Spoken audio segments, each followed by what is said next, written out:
baie opgewonde.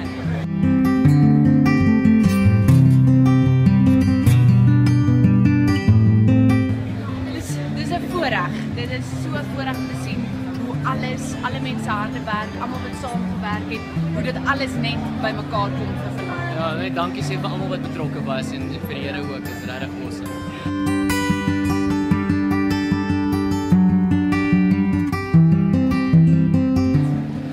Baie romanse, baie avontuur. Mense moet dit gaan kyk want dit gaan jou weer verlief maak of verlief wees. Dit gaan jou op 'n avontuur dwars deur Suid-Afrika vat en dit gaan 'n film wees wat jou op alle vlakke aanraak.